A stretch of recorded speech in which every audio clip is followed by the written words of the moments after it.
The Astros lineup is definitively better than it was last year.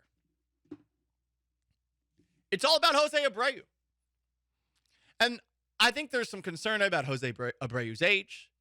I think there's a little bit of questions about whether or not he's going to be able to get back some of the same power that he's had in years past. He didn't really see it last year, though he was a very effective contact hitter.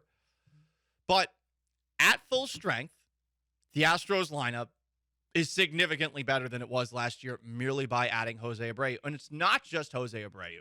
Think about the other guys that are now in this lineup.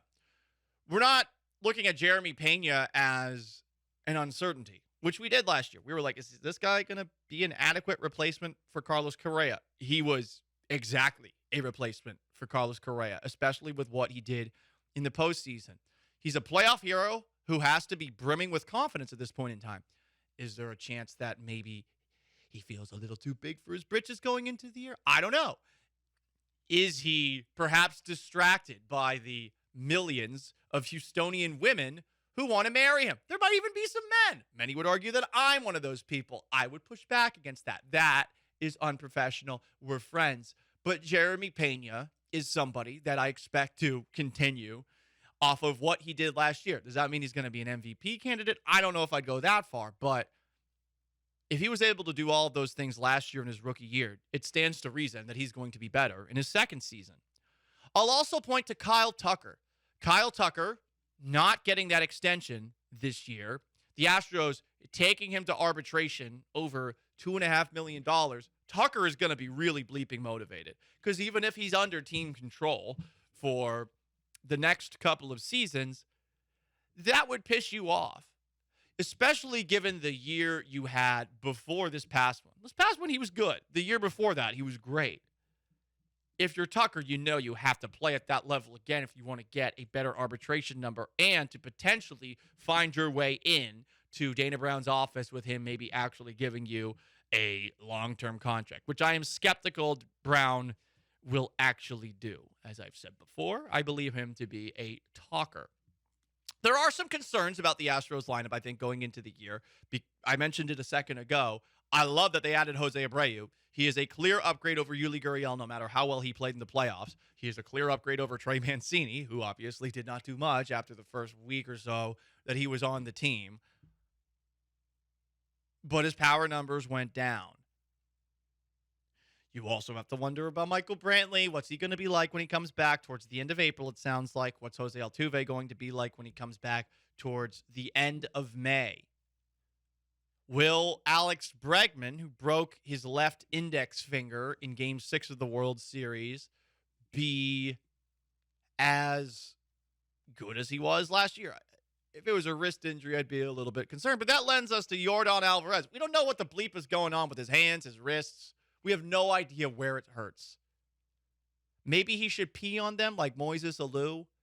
Why did he do that, by the way? Why did Moises Alou famously tinkle on his hands? Like, I wouldn't think it would give you more grip. You're holding a wooden bat. Now there's urine and your bare hands on the wooden bat. Why? What does it do? Did he do it every single at bat? I need to know. Does it perhaps provide wrist stability? Well, you can't do it every at bat.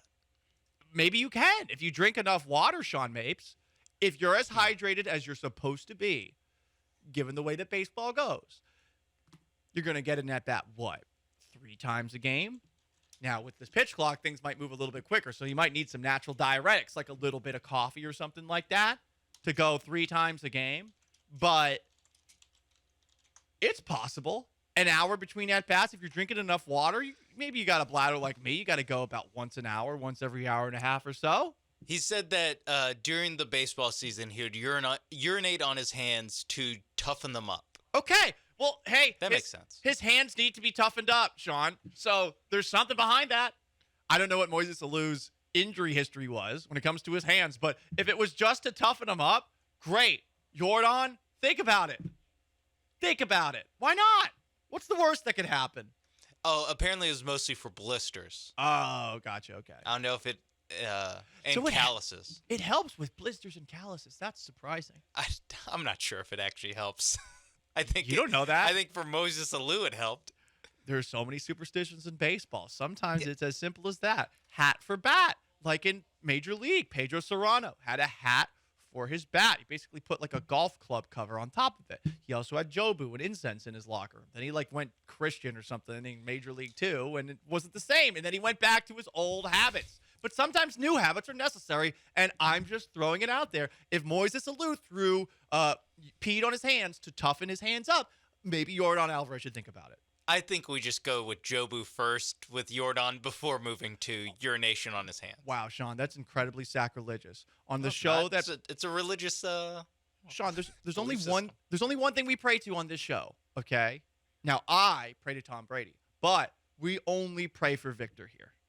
We only pray for Victor Wembanyama. Yeah, I'm praying to Jobu for Victor. No, but that's mixing things up. No, Jobu, please. Yeah. I'll crack a baguette for Jobu so we can get this large French kid. Do the Astros need though an idol of that sort when they are all of baseball's idol? Am I right? You're not gonna laugh? That was kind of funny. No. That was funny, Paul. Okay, he wants me to move on. Other causes for concern. Oh, wow, you didn't need to throw that on top of it. Don't make me pee on my hands in this segment, to toughen me up. Might need to. That'd be great Twitch numbers. Oh, it would. Although, I don't think anyone would want to see that. Martin Maldonado still in the lineup. That frustrates some. He did play well in the postseason, so he's got to be the starting catcher from day one, but I am curious as to what Yanier Diaz is going to bring to the table this time around.